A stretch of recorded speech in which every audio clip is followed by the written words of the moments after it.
Buenos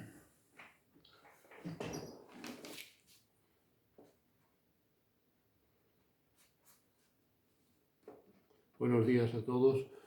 Vamos a continuar la exposición de la asignatura Introducción a la Filosofía. En el último vídeo habíamos terminado de exponer el tema 5, que trataba de las relaciones y paralelismos entre la filosofía helenística y la filosofía contemporánea.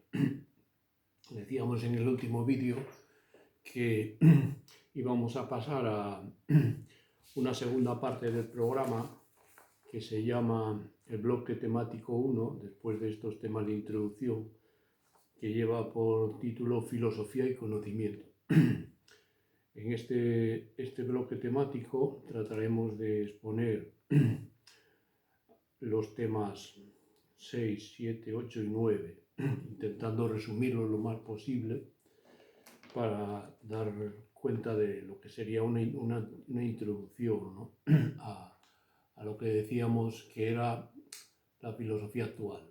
En qué situación está la filosofía actual o la filosofía que llamamos del futuro, porque decíamos que había un cambio muy importante en la segunda mitad del siglo XX, donde aparecen unas teorías de conocimiento nuevas, las teorías de Piaget, de la epistemología genética, las teorías de la ciencia nuevas, la teoría categorial de Gustavo Bueno, que tiene también mucha relación con estas teorías del conocimiento de Piaget, o por ejemplo otras teorías sobre el conocimiento de biólogos eminentes como fueron Francisco Varela y Maturana, los chilenos, que crearon también una teoría del conocimiento llamada el enaccionismo. Y en ese sentido, estas teorías nosotros consideramos que son nuevas, se oponen a las otras corrientes contemporáneas de la filosofía, como eran las teorías del conocimiento de la ciencia propias del neopositivismo, del positivismo lógico, de figuras influyentes como Popper, ¿no? Y también se oponen a visiones como tradicionales, como era el materialismo marxista, ¿no? Y en ese sentido, por eso consideramos que estamos ante una fase nueva de creación filosófica. Decíamos que la filosofía, lejos de morir con el desarrollo de las ciencias, ocurre lo contrario, que era la idea que tenía Jean Piaget, por ejemplo, ¿no? Piaget decía en su famoso libro Ilusiones y Astucias de la Filosofía, en el que Piaget hace una especie de describimiento o crítica de la filosofía tradicional que él conoció y en la que se formó. Y sin embargo, a pesar de su apuesta por el conocimiento científico, lo que nosotros creemos que lo que apuesta Piaget sería por una filosofía positiva, basada en los conocimientos científicos y positivos, no una filosofía puramente especulativa, como era todavía la filosofía de la fenomenología de Husserl o de filosofías que venían de la tradición del idealismo alemán. En ese sentido, pues creemos que Piaget, al apostar por esta filosofía, sin embargo, decía que lejos de morir la filosofía con el desarrollo de las ciencias, como suponen los positivistas habitualmente, es todo lo contrario. Una revolución científica genera una revolución filosófica, un desarrollo espectacular de la filosofía, que ahí se refería al caso de Platón, cuya filosofía no se entiende sin la geometría, al caso de Descartes, cuya nueva filosofía no se entiende sin la explosión de la física moderna, de la astronomía, al caso de Kant, cuya obra, la teoría del conocimiento de Kant, no se entiende sin la física de Newton, ¿no? Y nosotros decimos entonces que las teorías del conocimiento de Piaget, por ejemplo, que aparecen en el siglo XX, o de Gustavo Bueno, la teoría de la ciencia, no se entienden sin la explosión de las ciencias cognitivas, que es la creación de estas ciencias, es sobre todo la segunda mitad del siglo XX, ¿no? Y estas ciencias cognitivas que dan lugar a una revolución científica que, la última revolución que estamos viviendo, tecnológica, en los ordenadores y todo esto, Internet, tiene que ver con estas ciencias cognitivas, ¿no?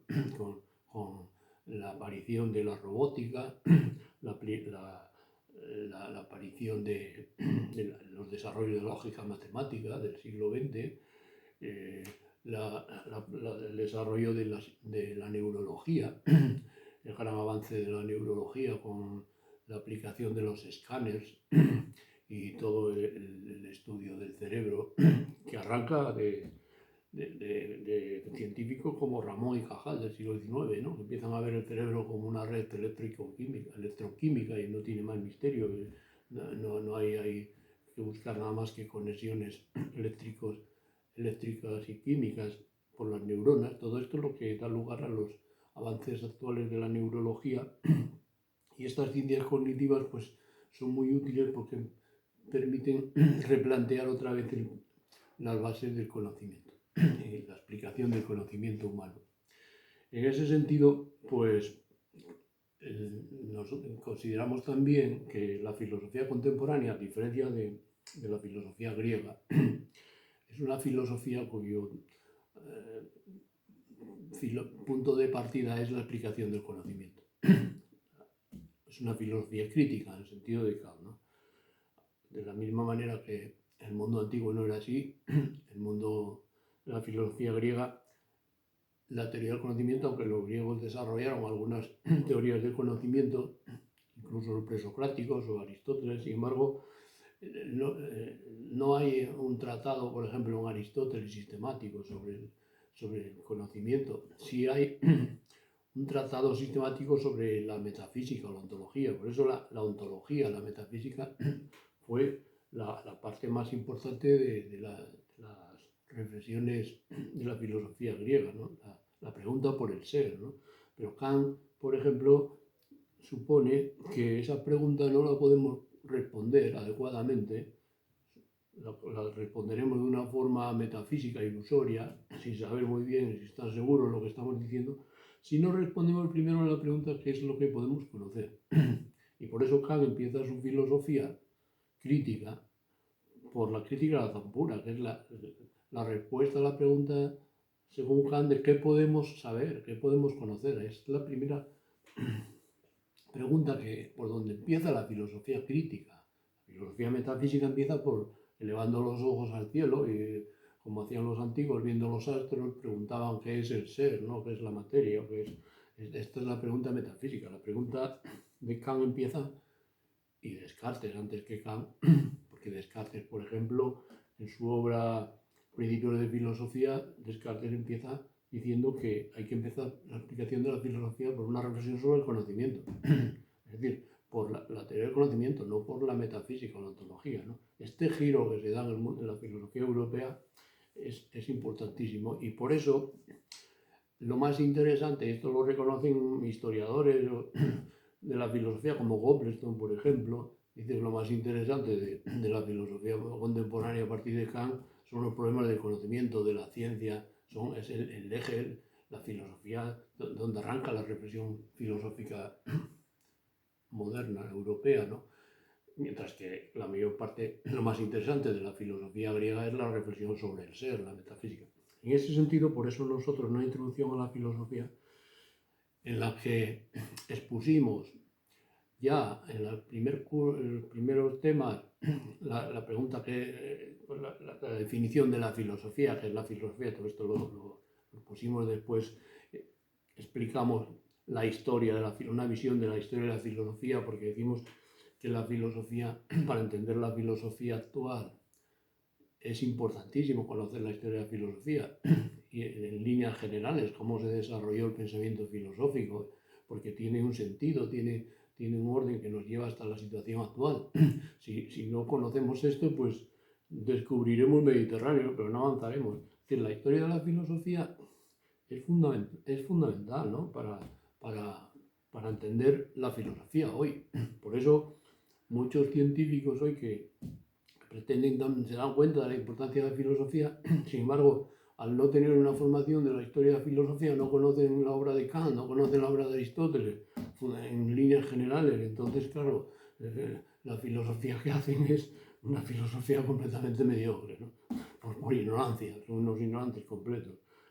Pueden reprochar que los filósofos son ignorantes a veces en las ciencias, por falta de conocimiento de las matemáticas, de lo que sea, ¿no? Que no siempre es así, porque ya cada vez hay más filósofos que se preocupan de tener un nivel mínimo para entender lo que es la física y lo que es la química y la biología y todas estas ciencias contemporáneas, ¿no?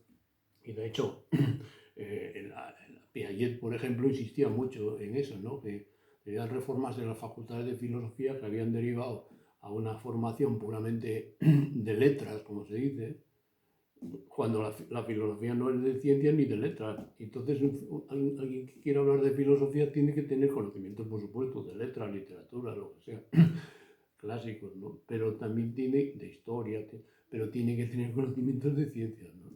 Aunque sean mínimamente básicos. Si no, no puede abrir la palabra, no puede filosofar.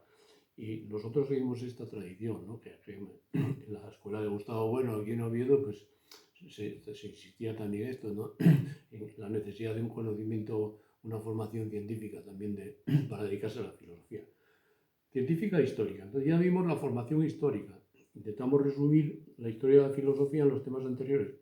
Ahora vamos a tratar de pasar, habría que explicar ahora las partes de la filosofía. Una vez que explicamos la definición de la filosofía, la historia de la filosofía, debíamos tratar de ver, tal como está la filosofía ahora, lo que llamamos filosofía crítica, que ya no pretende ser metafísica ni nada de esto, pues había que decir cuáles son las partes. También las pusimos en el primer tema, ¿no?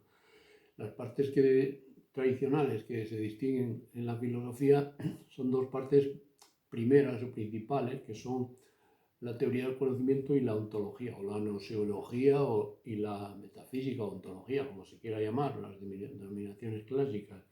Estas serían las dos partes fundamentales. Fueron más importantes en los griegos, por ejemplo, la metafísica, pero empiezan a ser más importantes en el mundo moderno, ya en Descartes, aunque Descartes todavía pretende construir una metafísica. A partir de Kant, sobre todo, son más importantes la teoría del conocimiento. Y en este sentido, estas serían las partes principales. Después, claro, de estas partes había que derivar otras que son pues las tradicionales de la ética, la estética, todas estas partes, las teorías políticas, las teorías de otro tipo, ¿no? Todas las partes de la filosofía que analizamos en el primer tema, y no vamos a repetir aquí, habría que hacerlo. Pero claro, en una exposición como la que tenemos, en la que tenemos un tiempo limitado de unos 2 o 3 meses, no podemos, tenemos que tomar una decisión, no podemos exponer todas las partes de la filosofía, porque si lo hiciéramos sería una cosa telegráfica, ¿no? Sería decir 4 cosas y no sirve para mucho eso. Lo que vamos a hacer es elegir una de las partes, la que consideramos más importante, y tratar de exponerla mínimamente de una forma coherente y que se pueda entender.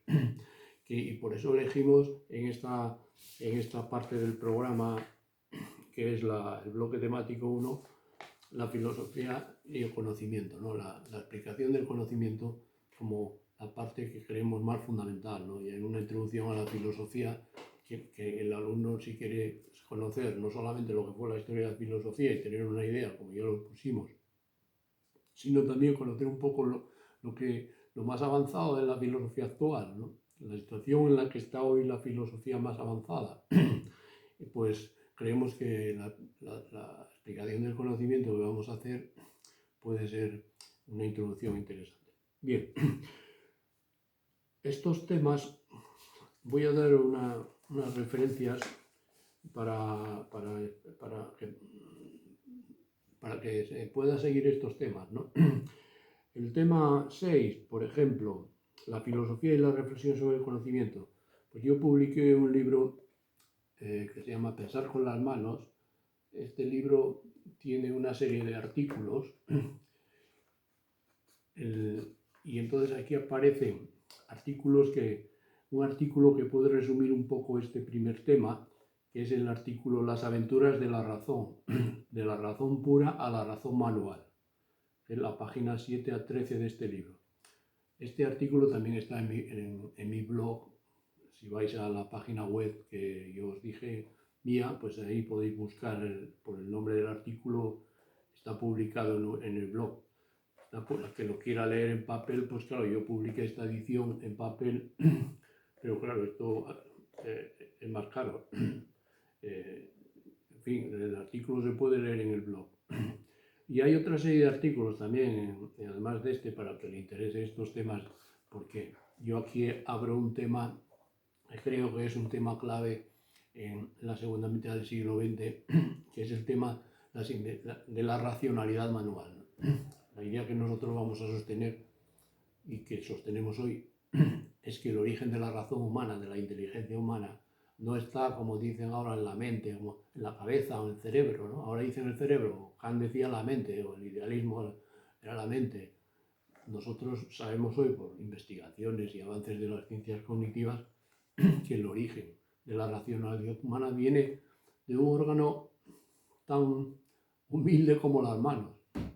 Es decir, como nuestras manos, vamos a ver cómo este descubrimiento que se hace en la segunda mitad del siglo XX, y por eso yo os doy en la bibliografía una serie de libros, como uno de los más espectaculares sobre este tema fue el libro de Frank Wilson, un médico neurólogo norteamericano que vivía en California y fue profesor de la Universidad de California y de la Universidad de Stanford. Frank Wilson publicó un libro que está traducido al español con el nombre La mano. Yo lo doy en la bibliografía y es un estudio, fue finalista de los premios Pulitzer de divulgación científica. Es un libro muy leído, dentro de este, un bestseller dentro de este mundo del bestseller científico, filosófico, que no es tan numeroso como el bestseller de los novelistas, ¿no? Pero bueno, este libro pues es una especie de resumen de todos estos conocimientos que se han desarrollado en distintas ciencias, desde la paleoantropología a la psicolingüística, la lingüística de Chomsky, otras ciencias como la neurología, que él era un especialista, sobre los conocimientos que hoy tenemos sobre el papel de las manos, la importancia del papel de las manos. Es un libro también que iba dirigido contra una corriente dominante hoy en Estados Unidos que Frank Wilson llama el cerebrocentrismo, ¿no? Esta teoría que está ligada a un grupo, a los neurólogos dominantes hoy en el panorama científico de Estados Unidos, que suponen que toda la clave para entender la inteligencia humana está en el cerebro, ¿no? Frank Wilson dice que claro, la clave no está en el cerebro, porque el cerebro no es más que el resultado evolutivo y su crecimiento, el resultado evolutivo de muchos siglos y milenios, y precisamente hoy sabemos que la mayor parte de la complejidad del cerebro, sobre todo la corteza cerebral, ¿no? Donde está la parte de los desarrollos lógicos, del pensamiento lógico, dice Wilson que procede de hace 2 millones de años, cuando aparece el Homo habilis, el primer homínido. Después de los australopitecos y de la famosa Mona Lucy, pues aparece el Homo habilis, que es el primer homínido en que se encuentran restos líticos de construcción de instrumentos, y por tanto ella tiene una mano como la nuestra, una mano. Ya la Mona Lucy se ve que hay una evolución de la mano que la separa de los monos y que permite hacer operaciones que ningún mono puede hacer, como sabemos hoy. Estos detallistas que parecen insignificantes, ¿en qué se diferencia la mano de un chimpancé de la Mona Lucy o la nuestra, ¿no? Claro, parece que es lo mismo, porque tiene 5 dedos, la mano puede coger las cosas, lo único que las usan menos porque utilizan también como pies, pero sería lo mismo. Sin embargo, claro, las investigaciones que se hicieron en los últimos años científicas dicen que hay diferencias esenciales. Por ejemplo, la diferencia insignificante de que nuestro pulgar es oponible como el de un chimpancé, sin embargo puede hacer un movimiento que es tocar las yemas de los 4 dedos, mientras que un mono no puede, es más corto, pues eso hace que nosotros podamos coger un martillo con una pinza y hacer una pinza, agarrarlo de tal manera que podamos golpear con fuerza, mientras que un mono no puede.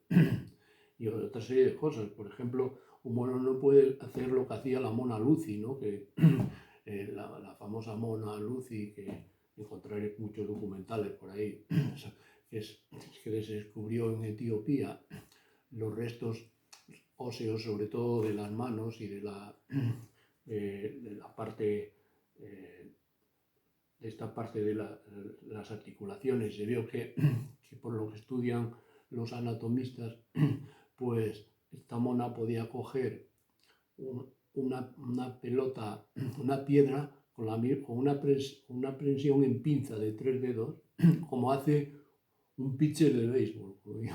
Y podía, lo mismo con pitcher de béisbol, lanza la pelota con mucha fuerza y a distancia y con precisión. Lo mismo podía hacerlo ya la mona Lucy hace 4,5 millones de años.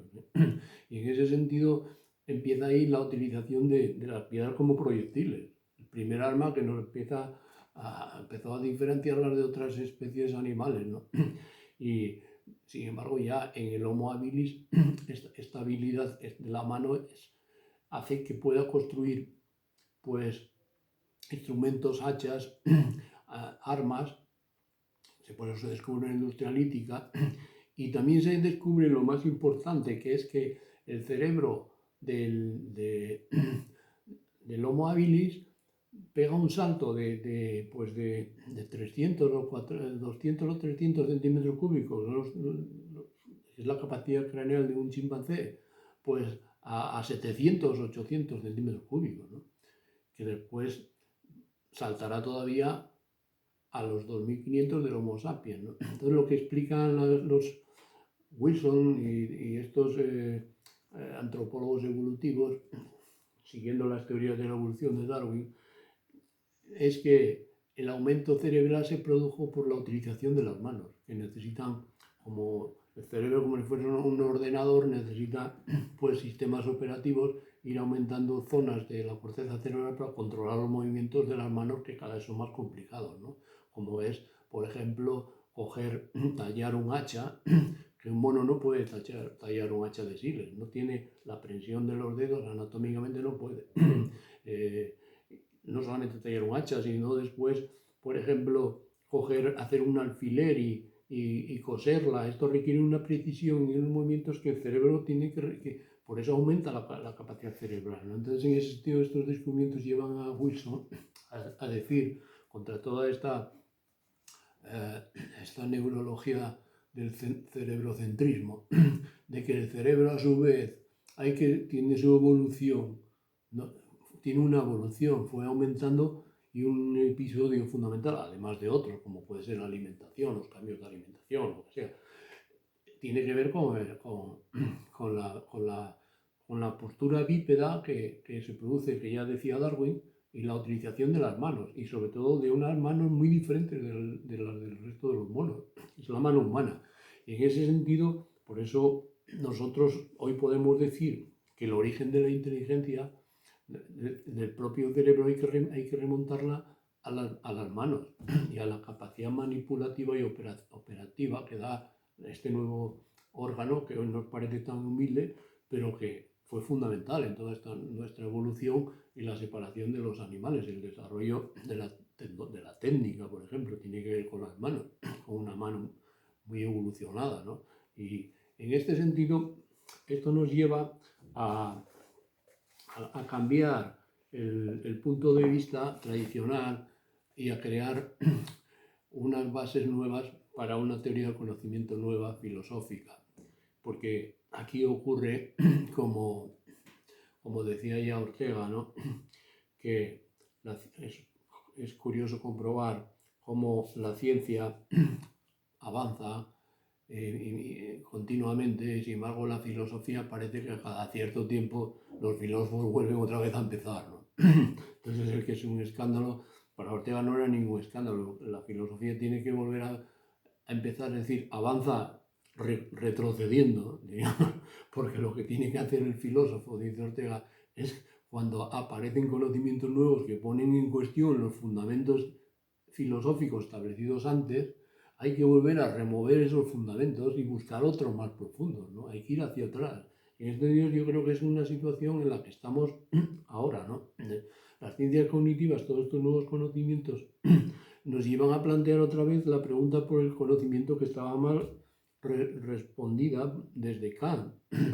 Es decir, aunque Kant introduce un giro copernicano en la explicación del conocimiento y, como vamos a ver, introduce una teoría que es completamente diferente de las que tenían los griegos y muy superior, y él llamaba esto un giro copernicano, lo mismo que en la astronomía moderna es muy superior a la griega, que hoy se considera precientífica. Es que no tenía muy poco de científica, casi nada. Fundamentalmente estaba equivocada en lo fundamental, la astronomía aristotélico-tolemaica, porque suponía que la Tierra era el centro del sistema solar. Claro, Copérnico es el que da vuelta a todo esto. Dice, no, es el Sol, es el centro, la Tierra está girando. Y en ese sentido propone una revolución. Kant dice que él hace lo mismo con el conocimiento. El conocimiento, tal como lo planteaban los antiguos, de las teorías del conocimiento de los griegos, dice Kant, no es que esté más o menos adecuada, es que están equivocadas completamente. O sea, hay que darles la vuelta. Es todo lo contrario. El conocimiento no se explica como hacían ellos, partiendo de las sensaciones de los objetos que vienen de fuera, sino que hay que partir del sujeto, ¿no? De la estructura a priori de un sujeto. En fin, esto ya lo veremos con más detalle cuando lo expliquemos.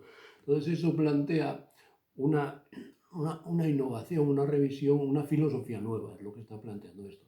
Y es lo que nosotros estamos intentando hacer. Por eso esta introducción a la filosofía no es una introducción habitual, es decir, no vamos a hacer una introducción como las que hay en muchos sitios, que ya dan por supuesto que ya está todo desarrollado y que no hay nada que pensar. Es todo lo contrario, nosotros suponemos que estamos ante una nueva filosofía, una nueva revolución filosófica que se está fraguando y que pasa desapercibida porque no llegó todavía al gran público, pero ya ocurrió también otras veces. Cuando Kant hace su revolución científica, filosófica del conocimiento, pues Kant fue un señor que casi toda su vida fue un profesor de una universidad muy alejada de los centros importantes culturales, filosóficos de Europa, como eran París, Londres o Berlín. Kant estaba en Königsberg, sin embargo, y pasó toda su vida en el anonimato. Solamente al final de su vida, cuando publicó La crítica de la razón pura, es descubierto, ¿no? Y así toda la filosofía kantiana tardó bastante tiempo en entrar en la universidad. Solamente gracias a sus seguidores brillantes como Fichte, Schelling, Hegel, la filosofía kantiana llegó a ser la filosofía dominante, pero tardó varias generaciones. Es decir, hoy está ocurriendo algo parecido, a mi juicio, ¿no? Está apareciendo una filosofía nueva que es relegada, es marginal, pero que sin embargo será la filosofía del futuro, porque es la apuesta que hacemos, ¿no? La filosofía, decir qué filosofía es la mejor o qué es muy complicado siempre, ¿no? Y por eso Fichte decía que en filosofía hay que elegir. No se puede esperar a que te lo demuestren todo. Tienes que elegir. Fichte decía que él elegía su filosofía por razones morales o por lo que sea, pero hay que hacer una elección. Gustavo Bueno decía, hay que tomar partido en filosofía, ¿no? En filosofía hay que tomar partido. Es decir, no se puede, o es materialista o es idealista, pero no se puede ser todo a la vez. Y tomar partido implica que tú crees que que la filosofía que eliges que es mejor que las otras, o que puede explicar cosas que no explican las otras. Y esto es lo que hay que hacer, ¿no? Y esto es lo que nosotros estamos haciendo. Nos arriesgamos, evidentemente, pero es que hay que ser un poco audaz también, ¿no? No se puede esperar a que te lo resuelvan todos. Si nosotros fracasamos, pues vendrán otros que no fracasen. Pero lo que estamos viendo, y por eso creemos que es una época interesante para la filosofía, la que estamos viviendo, aunque la cultura de masas populista que hoy domina en los medios, que estamos viendo que es fatal, porque están apareciendo serios problemas y la gente pues todavía cuando quieren saber qué está pasando, pues llaman y le preguntan a Víctor Manuel, ¿no? O le preguntan antes a Lola Flores. Es decir, el populismo este, pues tiene que salir un actor de Hollywood para decir que sabe un actor de Hollywood. Y a veces pues preguntan a un científico, pero claro, un científico el problema que tiene es que solo sabe una parte del asunto. Y hay otras ciencias, no existe la ciencia, existen ciencias. Entonces un experto en epidemias, un epidemiólogo, pues conoce una parte del asunto, pero hay que ir después a un virólogo, que es el biólogo que conoce cómo funciona el virus y a veces vemos que no se ponen de acuerdo y luego hay aspectos sociales, en fin, y por tanto siempre se necesita una visión general de lo que está pasando. Y eso tradicionalmente la daban los filósofos. Hoy los filósofos están desaparecidos, no aparecen en los telediarios, por supuesto, nada más que cuando mueren o algo así, pero no lo sacan para nada en los programas. Todo este populismo de la sociedad de masas, esta estupidez que domina, pues es fatal, porque no sabemos, cuando viene un problema como estamos viviendo ahora, con el coronavirus, no sabemos dónde estamos. Y yo creo que es necesario, por tanto, reactivar la filosofía otra vez, que puede orientar, no solo la filosofía, pero los filósofos normalmente son los que mejor razonaron en temas generales, no en temas específicos. Los científicos funcionan muy bien en los temas específicos de su especialidad, pero cuando empiezan a hablar de cosas generales dicen unas tonterías porque les falta cultura, les faltan métodos, les falta todo lo que tienen los filósofos. Por tanto, hay que reactivar la filosofía y en esa tarea estamos, ¿no? Bien, en ese sentido lo que estamos diciendo es que la teoría del conocimiento, lo que nosotros vamos a presentar en estos temas, pues es nueva, ¿no? Y por tanto es llamativa también porque supone que el conocimiento de la inteligencia humana no viene de la mente o del espíritu divino o no viene de la pura experiencia sensible, de las sensaciones, sino que implica la utilización de operaciones de órganos como la mano, la boca. Un niño de Piaget, por ejemplo, todos los experimentos de Piaget, ¿cómo sabe Piaget cuando un niño es inteligente? Claro, cuando tiene 5 o 6 años y habla se le puede preguntar, así todas las respuestas que dan los niños, pues... Pero cuando tiene menos de 2 años no se le puede preguntar, porque no habla. Entonces, ¿cómo sabemos que un niño es inteligente? Piaget digamos, yo creo que fue uno de los descubrimientos geniales de Piaget, cuando Piaget, que empezó a trabajar de psicólogo haciendo los tests de Binet sobre la inteligencia, para medir la inteligencia en París con un laboratorio de Binet, pues se dio cuenta que esos tests funcionaban, pero cuando se aplicaban a los niños tenían muchos fallos.